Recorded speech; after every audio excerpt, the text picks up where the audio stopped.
Alright, I'm gonna go ahead and say it. This phone right here is going to kill the gaming flagship model. It's fast, it's light, and it has active cooling.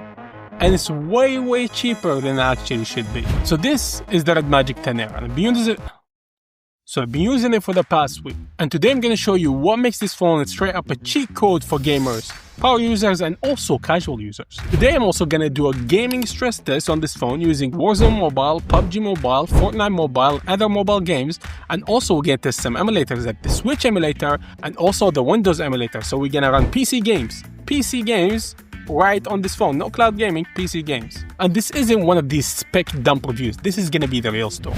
This thing feels illegal for this price. It's 7.85mm thin and 204 grams only. This is much lighter than most phones in this power range. So it looks like this. Subtle RGB light at the back, as you can see here. Also, you have a matte finish, so it does not attract fingerprints. And there are also shoulder triggers, like you can see here and there. I mean, the design is gaming focused, that's for sure, but it's not screaming gamers here, you know, it's just like subtle and really nice looking phone. You might have forgot to take this sticker at the back. Let's just peel it out. There you go. Build-wise, we get aluminum on the side, as you can see here, and then we get anti-glare glass, so as you can see here, there is lights, but it does not bother the screen so much. And almost zero camera bump, as you can see here. Let's bring it closer, get the focus ready. As you can see here, look at the camera bump. Samsung and Apple should be ashamed of themselves. This phone has a slick camera bump and it's actually amazing. And honestly, this phone feels very premium from what you should actually expect from this price. So this is not a spec dump, but we're going to show you some specs so you are informed before you buy this phone. We have the Snapdragon 8 Gen 3, fantastic last year chip, but runs everything very smoothly, and the phone runs without any hiccups. So how about the display, the moneymaker? Here is where you're going to play your games, and this is a 6.8 AMOLED display, 120 Hz, 1600 nits of brightness, and 93.7% screen to body ratio. As you can see here, there is no camera bump. It's uninterrupted, so it's perfect for gaming. Oh, wait, it's a gaming phone, so how about the battery? It's 6000 mAh power battery. That's more than my Galaxy Z Fold. It just doesn't run out. You can play games for up to 6 hours and you're fine. And the charging is 80 watts, so you can charge the phone in under an hour. But does it get hot? You know, the Redmagic 10 Pro has a fan. This one does not have a fan, so it skips on the fan, but does have ICEX cooling. This is the cooling that is found in laptops. No joke, gaming laptops. And don't worry, from the Redmagic 10 Pro, the gaming key is still there. It's not flick anymore, so you hold it and then it will take you to the gaming space. Well, all the gaming features are, and there are so many gaming features you can play with there, so this phone is not really playing around. And I can't stress this enough, most phones in this price range do compromise somewhere, either the battery, the camera, or the screen. The Redmagic 10 Air doesn't. In fact, the only close one is the Redmagic 10 Pro, which has more features than this one, but this one, of course, is more compact. And compared to other gaming phones that are under $700 price range, this phone actually embarrasses them. And this is why this phone truly should not exist in this price. And let's be honest, this is not a camera phone, but let's talk real quick about the cameras. We have two cameras right here. Both of them are 50 megapixels. We have an ultra-wide and a main shooter. The cameras are good. They're not the best cameras out there, but they will do the job. They are definitely better than 90% of the phones out there. So the Redmagic 10 Air is all around an amazing phone. But how about the most important part of this phone, which is gaming? Let's start the gaming test. So just a reminder, before we start, the phone has been running Warzone Mobile for 20 minutes, so the phone is heated up and ready to run games. This is not going to be an easy test. We're going to stress test it and see how the phone runs and each game at the maximum settings, and also what is the maximum frame rate we can get from each game. Alright, so let's start with the gaming test. And the first game we're going to start here is Warzone Mobile. Let's start the game.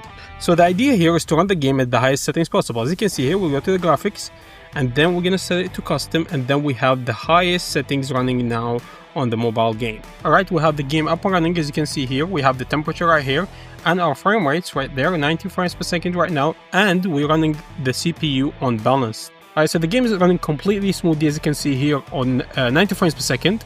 Our temperature is rising up, as you can see, to 43 degrees Celsius, and our frame rate is now between 80 to 90 FPS, which is really good for the eco mode. So let's go ahead and put it to the rise mode here, where the CPU and GPU will overclock to get the best frame rate possible. Alright, so here's somebody here fighting us. As you can see here, the frame rate is still, as you can see here, at 90 frames per second. I think Just running it on the game on balance, this will avoid overheating, and the game will still run at 90 to 80 frames per second. As you can see here, it's quite stable. So we're gonna lower the settings a little bit just to see if we can get it to 120 frames. All right, here is the visual quality. So we're gonna drop it all the way down to low. We're trying to get the highest frame rate possible from this game. So this is gonna be medium, this is gonna be low. The shadow quality will also be medium, and then we still have anti-aliasing on. Alright, we have landed now. As you can see, our frame rate is right up there, 90 frames per second. Our temperature is now at 50. The device, to be honest, does feel quite hot, but the frame rate is still the same. When we put the settings down, we're still running at 90 frames per second. This seems to be capped at 90 frames per second, but the game does really run really smoothly. Temperature is quite hot, so it's better probably to play with the case.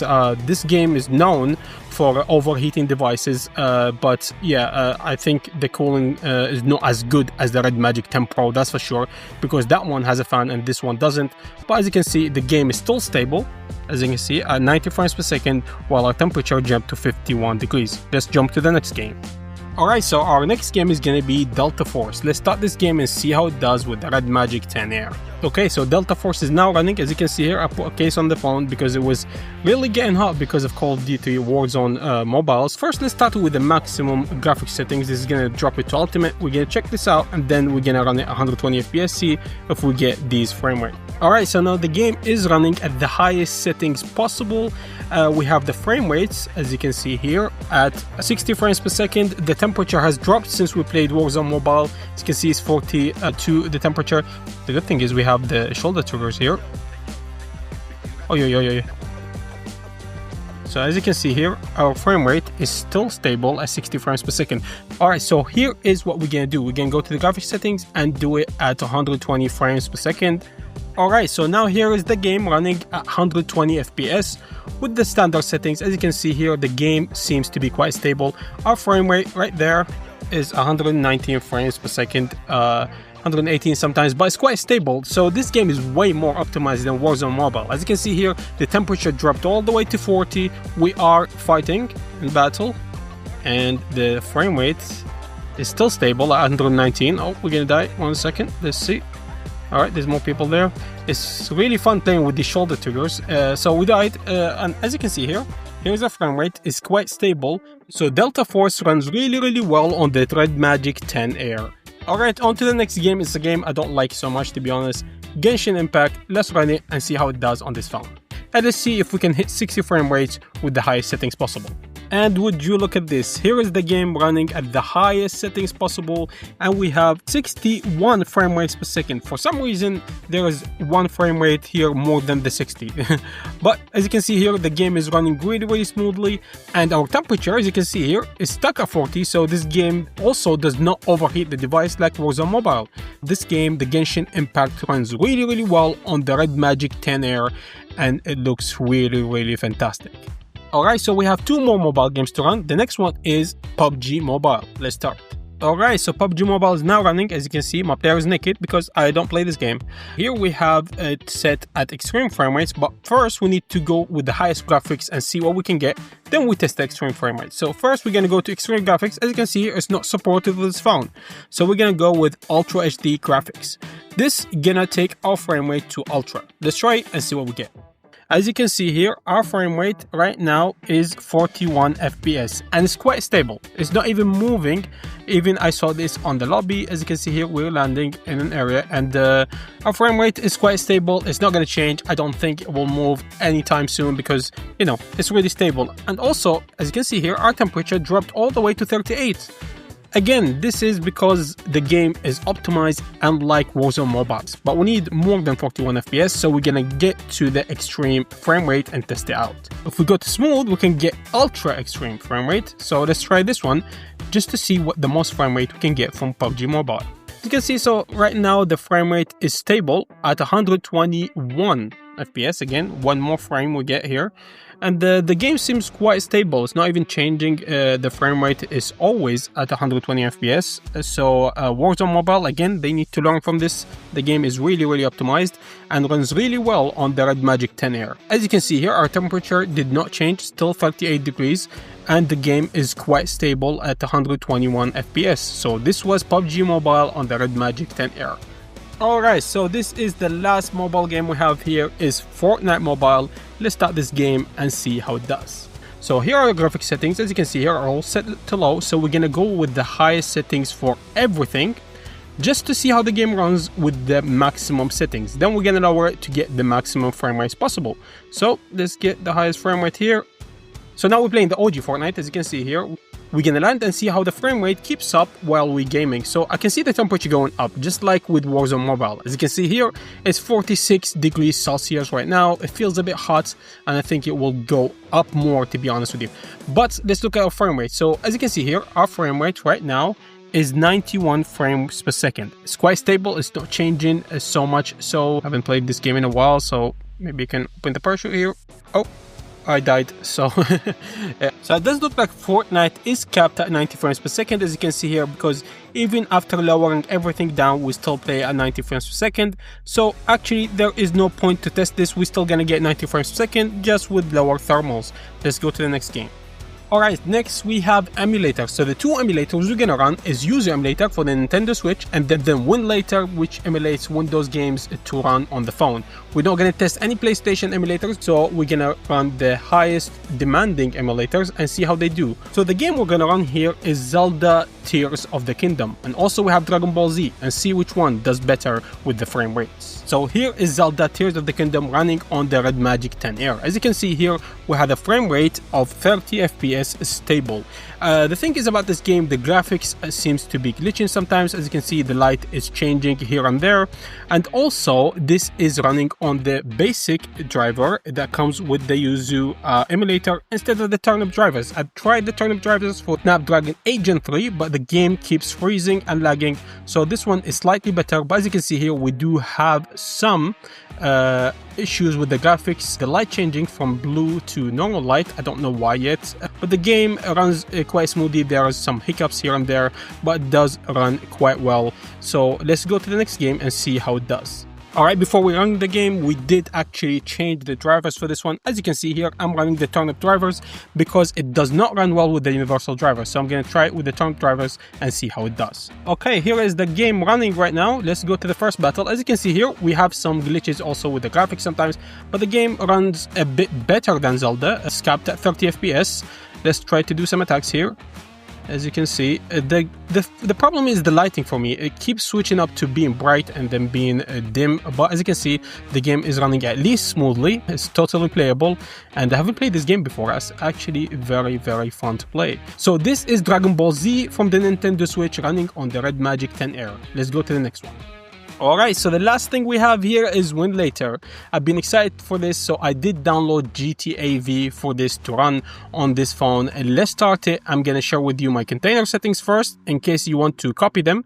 Here are my container settings. I did change this to make it full screen, and then I did choose the turnip drivers because these are the most drivers that are compatible with the Redmagic 10R because of the Snapdragon 8 Gen 3. And then you have your DirectX wrapper here. I kept this the same, and then I didn't change this as well. Show FPS, go to advanced settings and put this to compatibility to have more games running for you. If the game runs not so well, then switch it to performance. And then all you need to do is start your container here, and then you can download the game. I'm not gonna say the source of the game and where I downloaded it from, but let's start playing GTA V on the Redmagic 10R.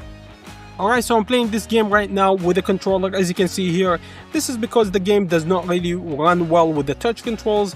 So the game is now running at 30 frames per second. I'm using the lowest settings possible. Every time I did increase the settings, it does not go well for me because there is a lot of problems with the shaders and the game keeps crashing. But right now we're running at the lowest settings possible. We have 30 frames, sometimes 27 frames. Our temperature, surprisingly, is 40 degrees Celsius. This is even better than Warzone Mobile, which is very, very surprising to me. So this is GTA V running on the Redmagic 10R. Alright, so there you have it. If you're not impressed with this phone as much as me, I don't know what to tell you. If you want to get a gaming phone, don't waste your money on any other phone other than the Redmagic 10R. This is one of the best gaming phones I've tried, and the price is actually insane. So if you want to grab it, I left the link for it in the description below. And as always, if you like this video, give it a thumbs up, and if you like the channel, subscribe, and peace. On to the bloopers. And the screen is quite impressive. It's 1000 hertz. 1000 hertz screen. That doesn't even exist, bro. And then we got anti-glare glass on the side. How the glass is on the side. And almost zero camera bump. As you can see here, let's bring the phone closer. Here is the camera bump. And compared to the other gaming phones that are 107, and compared to other gaming phones that and does come with a case. Samsung, you need to listen and include the charger. Include the case. They need to include the case with their phones because they don't, and it's crazy. And this phone has a charger as well. I know this is in the bloopers, but this phone has a charger included in the box, and other phones don't. This pisses me off. I don't know why, but this pisses me off.